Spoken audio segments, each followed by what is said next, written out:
Salut les codeurs, c'est Mathieu de Codabi.com, on est parti pour une nouvelle vidéo, on est toujours dans nos opérateurs, et là je vais vouloir qu'on parle des opérateurs de type. Donc ce que vous faites comme d'habitude, vous vous rendez sur swift.codabi.com, et là on va parler donc des opérateurs de type comme je viens de vous le dire.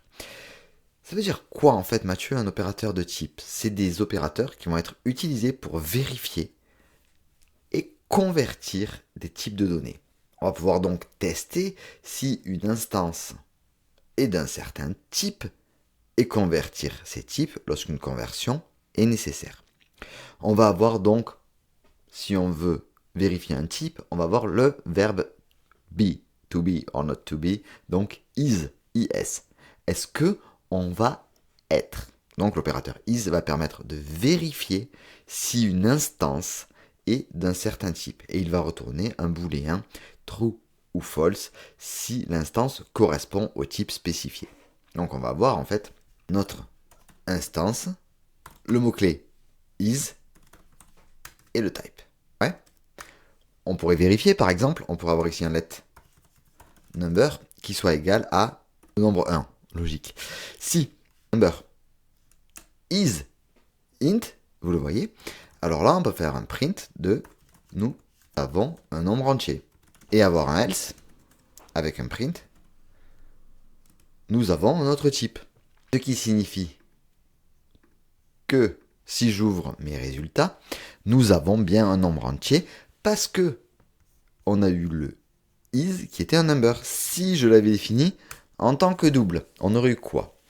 On aurait eu, nous avons un autre type, parce qu'il a vérifié, et étant donné que je l'avais forcé en tant qu'un autre type, et que j'avais mis 1,4 par exemple, on serait rentré dans le else, on n'aurait pas été un int. Si, ici, number était égal à une string de number, évidemment, on aurait aussi eu un fallback, donc on serait tombé dans le else, parce que nous n'étions pas dans le type number. Donc nous permettre de vérifier si le type voulu est bon. Ensuite, nous avons l'opérateur as, en tant que, qui va lui être nécessaire pour faire une conversion.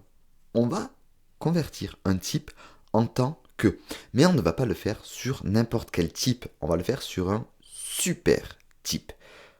Les super types, on y reviendra quand on fera la programmation orientée objet. On verra l'héritage et d'autres choses.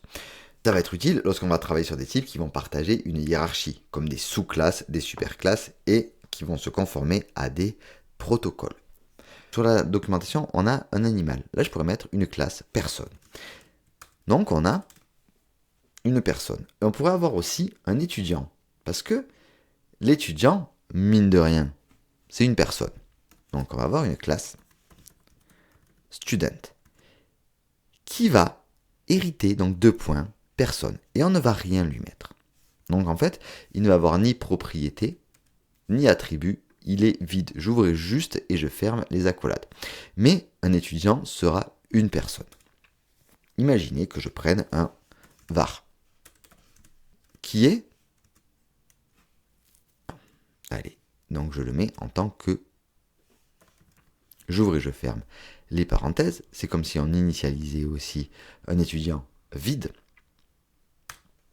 Et je pourrais faire un print ici de, attention, math.isStudent. Est-ce qu'on est bien sur notre is? Attends, à votre avis, true? Oui, on est bien sur isStudent. Si je voulais que let at, donc math, une fois qu'il a fini ses études, est-ce que il est désormais math as en tant que personne?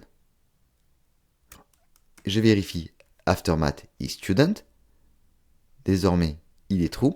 Et aftermath is person. Est-ce qu'on est true aussi? Vous voyez qu'on est true. Est-ce que j'aurais pu le faire dans l'ordre inverse? Par exemple, let. On va avoir Marie qui est une personne. Donc on va faire un print de Marie.is. Ce qui va nous donner est une personne. si student est égal à Marie as student. De cette façon-là, vous voyez qu'on va avoir une erreur. Pourquoi? Parce qu'il va falloir que ici, on puisse avoir un casting optionnel, une conversion sur. Et donc, si je veux passer à une sous-classe, c'est-à-dire que la conversion pourrait échouer, on va avoir un optionnel. Donc là, si je fais un print de Marie as student is fonctionne désormais, cela n'a pas fonctionné. À votre avis, pourquoi cela n'aurait pas fonctionné? Parce que ici, si j'avais mis un point d'interrogation, là je l'aurais eu vrai. Parce qu'on est sur un optionnel. Donc si on convertit vers un type optionnel, as point d'interrogation, forcément Marie as student sera de type, non pas student, mais student optionnel. On l'a déjà vu, on va vouloir convertir de manière plus sécurisée. Par exemple, let int int sera égal à 3, enfin à 2. Print is int, là on va avoir quelque chose de true. Si je veux le convertir en double, let dbl qui sera égal à un double, est-ce que je peux le faire mettre égal, d'avoir mon int? Est-ce que cela fonctionnerait? Non, on ne peut pas convertir un int en double. Si je l'avais mis,